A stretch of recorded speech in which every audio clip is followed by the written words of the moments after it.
अगर कोई व्यक्ति दिमाग से ना निकले तो उसके 5 कारण होते हैं। हर हर महादेव दोस्तों, आपका स्वागत है।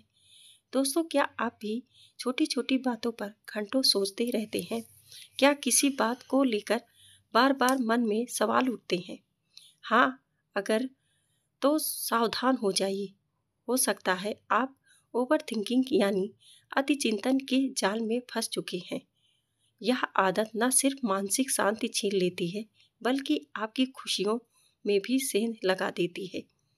दोस्तों, ओवर थिंकिंग एक ऐसा मानसिक जाल है जिसमें व्यक्ति खुद को अनजाने में ही उलझा लेता है। इसका असर आपकी नींद, रिश्तों, काम की गुणवत्ता और यहाँ तक कि आत्मविश्वास पर भी पड़ता है। अगर आप समय रहते इसके संकेत पहचान ले तो इससे छुटकारा पाना मुमकिन है।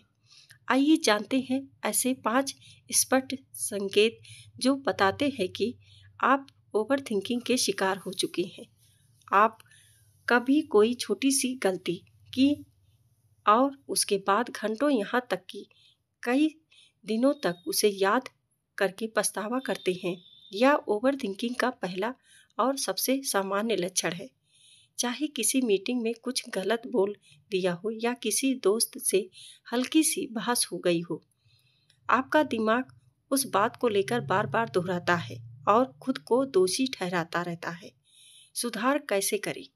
हर बार जब आप किसी पुरानी बात को सोचते हुए खुद को पाएं तो खुद से पूछें कि क्या इससे अब कुछ बदल सकता है।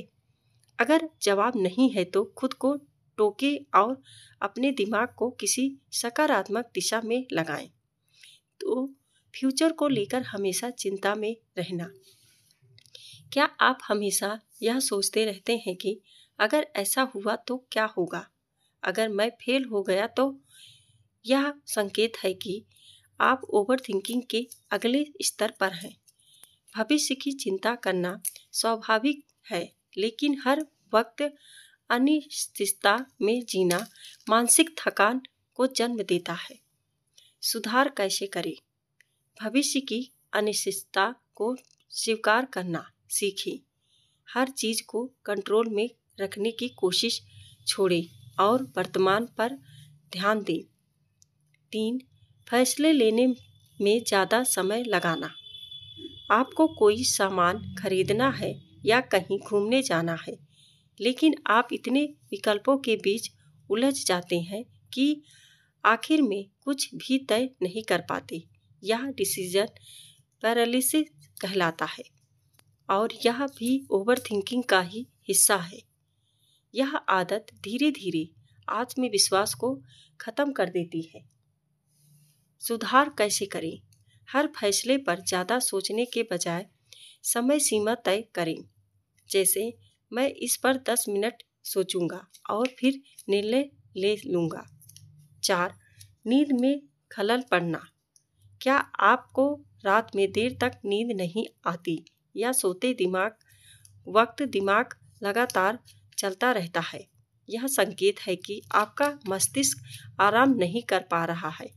ओवर थिंकिंग का सीधा असर नींद पर पड़ता है, जिससे अगले दिन थकावट और चिड़चिड़ापन महसूस होता है। सुधार कैसे करें? सोने से पहले फ़ोन दूर रखें, कोई हल्की किताब पढ़ें या ध्यान लगाएं। एक डायरी रखें जिसमें आप अपने दिन भर के विचार लिखें। इससे मन हल्का होता है। खुद पर ही शक करना।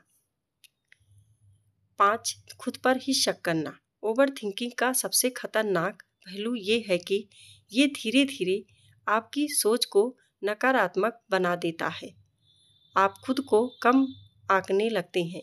मैं अच्छा नहीं हूँ, मुझसे नहीं होगा जैसे विचार लगातार सताते हैं। सुधार कैसे करें? हर नकारात्मक सोच को चुनौती दें। जब भी ऐसा कोई विचार आए तो उसे लिखें और पूछें, क्या यह सच में सही है या बस मेरा डर है? अपने छोटे छोटे सफलताओं को याद करें और खुद को उस नज़र से देखें जैसे आप अपने किसी अच्छे दोस्त को देखते हैं। दोस्तों, वीडियो पसंद आई हो तो लाइक और सब्सक्राइब जरूर करें। हमारे वीडियो को देखने के लिए आपका बहुत बहुत धन्यवाद।